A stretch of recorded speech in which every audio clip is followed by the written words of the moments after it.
atau rumah tahanan bagi sebagian orang hanya dianggap sebagai tempat berkumpulnya narapidana menjalani masa hukumannya. Ternyata di dalam rumah tahanan ini, para narapidana atau warga binaan ini ternyata tidak hanya menghabiskan waktu dengan makan, minum, dan tidur saja. Sebagai warga binaan, petugas rumah tahanan mencari cara bagaimana mereka bisa memiliki kemampuan atau skill yang bisa dimanfaatkan untuk mencari nafkah ketika mereka bebas nantinya. Inilah yang mendorong petugas rumah tahanan wanita di Pondok Bambu memberikan fasilitas-fasilitas pendukung seperti sarana perpustakaan, sanggar tari, salon, dan kerajinan tangan. Faktanya, kerajinan tangan mendapat respon positif dari warga binaan di sini. Mereka mengolah dengan baik sarana dan bahan-bahan yang sudah disediakan oleh petugas. Mereka dapat menghasilkan karya kerajinan tangan yang berkualitas. Awalnya, kerajinan tangan yang dibentuk adalah kerajinan tangan dengan menggunakan mote atau manik-manik. Mote ini dibentuk sedemikian rupa menjadi sebuah tas, tempat tisu, hiasan boneka Barbie, tempat air mineral, hingga bentuk karangan bunga. Di kamarnya masing-masing, para warga binaan dapat mulai belajar bentuk-bentuk kerajinan dari yang paling sederhana. Setelah mahir dan ingin terus membuat kerajinan tangan, mereka bisa bergabung di workshop Rutan dengan membuat desain-desain yang lebih rumit dan beragam. Belajar mote dari teman sekamar sampai bisa terus ikut kegiatan di sini di Bingker. Bisa bikin keranjang, tempat tisu, Barbie, sama bunga.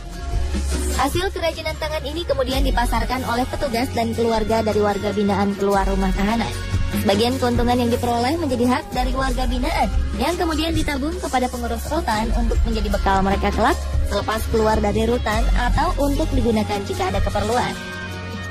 Nah, hasil ini sendiri 50% pembagiannya adalah untuk warga binaan pemasyarakatan. Kemudian 21% untuk kas rutan, 14% untuk kas Direktorat Jenderal Pemasyarakatan, dan 15% untuk kas negara. Dan untuk 50% warga binaan pemasyarakatan dimasukkan ke dalam buku tabungannya. Yang mana nanti buku tabungan ini bisa digunakan ketika warga binaan membutuhkan untuk keperluannya sehari-hari. Selain kerajinan tangan mote, Rutan Pondok Bambu juga memfasilitasi warga binaan yang memiliki ide kerajinan tangan lain.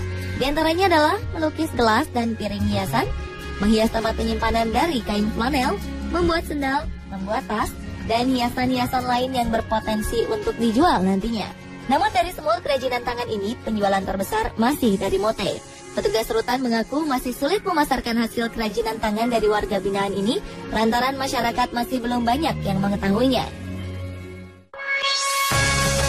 Kegiatan kerajinan tangan ini ternyata sudah dilaksanakan oleh beberapa rumah tahanan di Indonesia.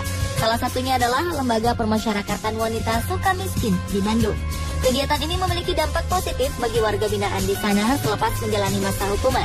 Tidak sedikit alumni dari Lapas Wanita Sukamiskin meneruskan usaha kerajinan tangan yang didapat dari lapas menjadi sebuah usaha dan mata pencaharian yang menguntungkan bagi keluarga.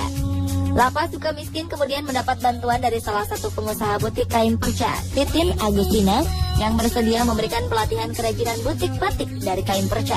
Saat ini ada 10 warga binaan yang berhasil dilatih. Mereka menjahit produk kain perca sesuai dengan desain yang diberikan. Hasil jahitan mereka kemudian diambil oleh Titin untuk dipasarkan online melalui internet dan toko-toko yang sudah menjadi mitranya. Produk-produk yang dihasilkan dari kain perca batik ini berupa bed cover, alas piring, bantal kursi, tutup galon, tempat tisu, dan dompet.